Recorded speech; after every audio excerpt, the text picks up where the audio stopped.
Unfairness है जी। जुल्फ़िकार अली भुट्टो साहब को फांसी दे दी गई। आज 50 साल बाद सुप्रीम कोर्ट ने क्या कहा कि वो गलत फैसला था, उसी सुप्रीम कोर्ट ऑफ पाकिस्तान ने। लेकिन उस फांसी के बाद भी पाकिस्तान पीपल्स पार्टी ने रियासत और उसके इदारों के ख़िलाफ़ वो जहर नहीं उगला, वो जहरीला प्रोपेगेंडा नहीं किया जो इमरान खान कर रहे हैं। ये बड़ी सिंपल सी बात है। जो सेंटर साहब बात कर रहे हैं मियां नवाज शरीफ साहब का फलाना बयान, यानी जुल्म के पहाड़ तोड़ दिए गए नवाज शरीफ पे। 10 साल के लिए मुल्क से बाहर रखा गया, उनकी चलती हुई गवर्नमेंट को जिस तरह टॉपल किया गया, इलेक्टेड प्राइम मिनिस्टर, उनकी अपना बेगम किस तरह किन हालात में जो है वो फौत होती हैं, बेटी जेल, खुद जेल, भाई जेल, भतीजा जेल। ज़्यादा से ज़्यादा नवाज शरीफ ने क्या कहा, खलाई मखलूक, इससे ज़्यादा उन्होंने कुछ नहीं कहा। और अगर गुजरांवाला के जलसे की बात कर रहे हैं तो उन्होंने सिर्फ ये कहा कि मौजूदा जो हालात हैं इसके ज़िम्मेदार वो हैं जिन्हें आज सज़ा हुई है 14 साल की। ये कौन सा रियासत मुखालिफ बयानिया है? आपने अगर अल्फाज आप नरेंद्र मोदी के या इंडिया में जो हमारे मुखालिफ बैठे हुए हैं उनकी ट्वीट निकालें, इमरान खान की ट्वीट निकालें, दोनों का आपस में कंपैरिजन कर लें, आपको मसलत नज़र आएगी। मैं किसी पे गद्दारी का लेबल नहीं लगा रहा, ना सियासत में कोई लगा सकता है, ना लगाना चाहिए। लेकिन मैं ये कह रहा हूँ कि नैरेटिव देखें ना, आप किन हालात से गुजर रहे हैं इस वक्त, पाकिस्तान के इशूज़ क्या है। पाकिस्तान को आसान हालात में बैठा हुआ है कि आप क्या समझते हैं कि मार्का हक जो है वो जीतने के बाद आज सुकून ही सुकून है। कहते हैं पाकिस्तान भाई बैनुल महसूस खत्म हुआ है, मार्का हक जारी है अभी। इंडिया के जहरीले प्रोपेगेंडा आज भी पाकिस्तान के खिलाफ है। तो इसके वजह से इंडिया को आप देखें ना, नहीं मुलाकात तो कुछ भी नहीं है, ये क्या छोटी सी चीज़ है। इंडिया को आप देखें, अब इंडिया पाकिस्तान के मामले में इकट्ठा है, आपस में वो लड़ें जो मर्जी करें, लेकिन जब पाकिस्तान मुखालिफ बयानिया होता है पूरी की पूरी जनाब अपोजिशन भी हमारे खिलाफ बकवास कर रही होती है, नरेंद्र मोदी भी लगा हुआ है, सारे लगे हुए, यक ज़बान के लगे हुए है ना कि आप ये wrong side of the argument, जंग हो या जो भी हो। अच्छा नहीं, इस सफा जो मार्का हक और बयानुल महसूस की बात करें उसमें तो इनके साथ थे। नहीं, आपके लोगों ने कहा था अब वी को भेजो ना वहां पे, अब लड़ाइयां करो ना, अब ट्वीट है मैं दिखा सकता हूं। ऐसा नहीं रख सकता। जब जंग हुई थी उस वक्त हमारा सोशल मीडिया ने कोट इमरान खान साहब का ट्वीट है पड़ा कि ये जंग और ये फौज हमारी है, will fight it together. Umar Ayub टैंकों के बारे में क्या कहा? दैट वाज वे, मैं इमरान खान की बात कर रहा हूं, उमर अय्यूब की बात नहीं कर रहा। एक तरह से एक छोटी सी आपने शुरू में कहा कि गुडी गुडी हो रहे हैं आपस में।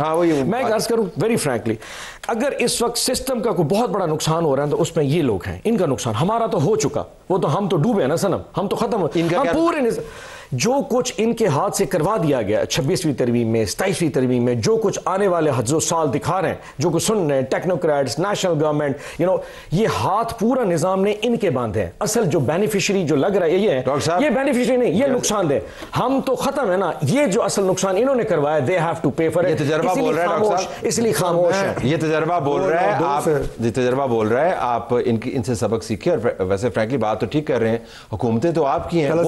2008 से मैं पहली दफ़ा जब पार्लियामेंट का मेंबर बना नेशनल असेंबली का, उस वक्त से मैं ये टर्मिनोलॉजी सुन रहा हूँ, टेक्नोक्रेट गवर्नमेंट, इंटरम फलाना। केड़ी टेक्नोक्रेट गवर्नमेंट भाई, सुकून से गवर्नमेंट चल रही है, गवर्नमेंट अपना इंशाल्लाह पूरा करेगी और इमरान खान करवाएगा।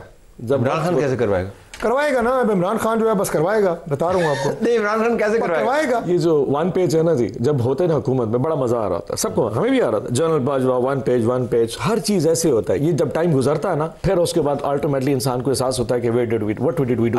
और ये आज हमारे जो नुकसान किया होगा वो अपना किया होगा, जो भी किया अपनी हुकूमत गिरवा बैठे व्हाटएवर, इन्होंने नुकसान इस पूरे मुल्क की जमहूरियत का डैमेज्ड इट। चले पावर पॉलिटिक्स की बात कर लेते हैं। अगर ये निज़ाम अपने हाथ बांध रहे हैं तो आप मुतबादल बन जाए ना, आप फिर अपनी स्पेस क्रिएट कर लें। डू यू थिंक एक दफ़ा गलती करने के बाद दोबारा उसी जगह खड़े थे जहाँ 22 में खड़े थे? डॉक्टर साहब इस तरह नहीं हो सकता। We learn the lesson the hard way, I accept. फिर आप कहाँ खड़े? We learn the lesson the hard way. Adiala के बाहर ही खड़े रहेंगे। ये तो हमारा एहतजाज और मोहब्बत है हमारे लीडरशिप के साथ। लीव ये तो बहुत छोटा है। मैं ओवरऑल पिक्चर की बात कर रहा हूँ कि जिस तरीके से हम इस निज़ाम को अब एक वाहिद देख रहे, आपने अभी कुछ चलाने वाले हैं whatever the statements of the, जितने भी पॉलिटिकल फोर्सेस हैं they are just loving it. Everybody was on one page with the system कि जी हम उसके साथ चल रहे हैं, मजा आ रहा है। हकीकत ये है कि निजाम आहिस्ता आहिस्ता इनको भी रिवर्स करता जाएगा और ये फिर हमारी गली में कहीं बैठे होंगे। एंड देन ट्रस्ट मी, ना ये इनको समझ लगेगी ना किसी को असेंबली। ये कोई नहीं है कि कोई इसको बैठा एंजॉय कर रहा है। पाकिस्तान को गवर्न करना कोई आसान काम नहीं है। चैलेंजेस हैं, मुश्किलात हैं, परेशानियां हैं, इसमें कोई शक नहीं है। लेकिन हम कोशिश कर रहे हैं कि हम उन चैलेंजेस को कंट्रोल करें और उन चैलेंजेस पे पूरा उतरें। अब जो बार बार वो ऐसी रोजी पिक्चर मेरे भाई खींच रहे हैं कि जैसे इमरान खान जब इक़्तिदार में थे 4 साल तो पाकिस्तान के अंदर तो क्या कमाल तरक्की हुई थी। वो अपनी गलतियां मान रहे हैं। गवाह है कि इनके MNAs vote of no confidence जो इमरान खान के खिलाफ हुई उससे पहले हल्कों में नहीं जा सकते थे। ये इनकी हालत थी। ये जो 20 लोग इनके टूटे थे, वोट ऑफ नो कॉन्फिडेंस करवा के इनको पॉपुलर, मैं आपको बिल्कुल इसमें कोई शक नहीं है, जेल में रख के और पॉपुलर कर रहे हैं। मैं आपको अर्ज करता हूं कि जो 20 लोग इनके हमारे साथ आए थे, पीटीआई को छोड़ा था, खुदा शाहिद है कि उन्होंने सिर्फ मुस्लिम लीग नून के टिकट के लिए, ये कहा जाए ना, बोरियों के मुंह खोल दिए गए, खजाने लुटा दिए गए, कुछ भी नहीं सर।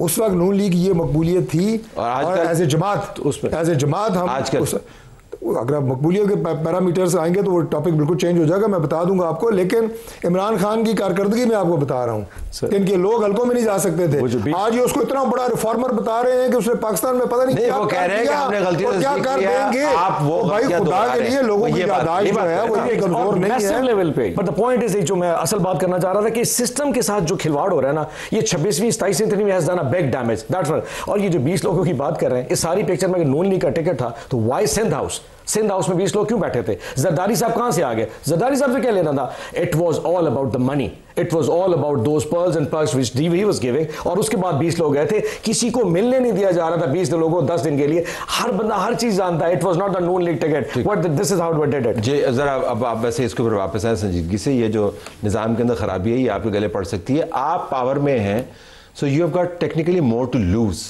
ये तो है। और जेल में रख के, मैं पहले भी बार गुजारिश कर चुका हूं, बरे सगीर पाक व हिंद की तारीख में आपने जिसको जेल में रखा है वो विलन नहीं बना। देखिए जी, हमारा हमेशा पॉपुलर ही रहा है। जेल में हमारा कोई मकसद किसी को विलन या हीरो बनाना नहीं है। इमरान खान से हमारी किसी की भी ना तो वो जाती मुखालफत है। अभी आपने कहा इमरान खान आपको ताकत में रखेगा, नहीं वो कुछ और, उसकी वजूहत कुछ और है, उसकी वजूहत कुछ और है, समझ तुम गए हो वैसे, उसकी वजूहत कुछ और है। लेकिन मैं आपको ये कह रहा हूँ कि हीरो की बात नहीं है। हमने अपना काम करना है और वो काम जो है वो रियासत है, वो मुल्क है, इसकी बेहतरी है। तमाम तर सिंसियरिटी के साथ मियाँ शहबाज शरीफ साहब को एज ए चीफ मिनिस्टर भी आप जानते हैं जिस तरह वो काम करने के आदी हैं, इधर भी वो दिन रात कोशिश कर रहे हैं। इदारे, आपकी इस्टेब्लिशमेंट, देखिए ये जो कह रहे हैं ना वो हमारे साथ थे लेवी डेवी, इधर लेवी डेवी, ओ भाई ये कोई प्रेम मोहब्बत की कहानी नहीं है। बात ये होती है कि गवर्नमेंट जो होती है किसी भी मुल्क की, वो एस्टेब्लिशमेंट की सपोर्ट के बगैर नहीं चल सकती। और पाकिस्तान यहाँ पे जो, ये मैं पहले भी एक दफ़ा कहा, आपने इख्तलाफ किया था, लेकिन मुझे अब ये बताएं कि जिस खतरनाक तरीन सिक्योरिटी सिचुएशन से मुल्क गुजर रहा है, जो आपके पड़ोस में आपके साथ हो रहा है, यहाँ पे क्या ख्याल है आपके ये जो कोई मिनिस्टर केपी का, हमारे ये लोग आपकी बॉर्डर की सिचुएशन, आपकी एक्सटर्नल थ्रेट्स, इंटरनल थ्रेट्स, इस वक्त जरूरत है आपकी इंटरनल स्टेबिलिटी के लिए, सिक्योरिटी के लिए, चीजें मैनेज करने के लिए इदारों के बगैर आप नहीं कर सकते, इसमें कोई दो राय नहीं है। हमने और ये उनका कांस्टेंट काम है। पाकिस्तान में जो मर्जी गवर्नमेंट हो, the best army in the world, the best techniques they could have thought about it in the resources, इससे बेहतर नहीं हो सकता। हम इस बात की, ये जो हाइब्रिड निजाम की बात करें, ऑफिशियली एक नेशनल टीवी पे इसकी एक्सेप्टेबिलिटी करना एक जुर्म है। अच्छा आप कह दें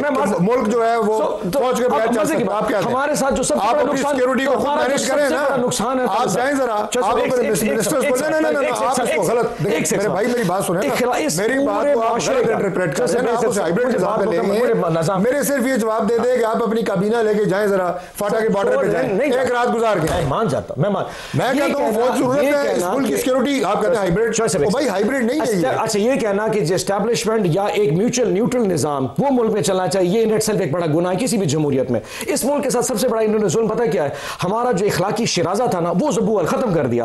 दुनिया में कौमें कभी फाइनेंशियल करप्शन नहीं ढूंढती जो मॉरल करप्शन से खत्म होती है। मॉरली इन्होंने पूरी सोसाइटी, जिस हुकूमत के पास मैंडेट नहीं वोट लेने का, they have no right to set. अगर हाइब्रिड निजाम के तहत they have been put to rule us, this is where the wrong, ये वो गलती कर दी। देखिए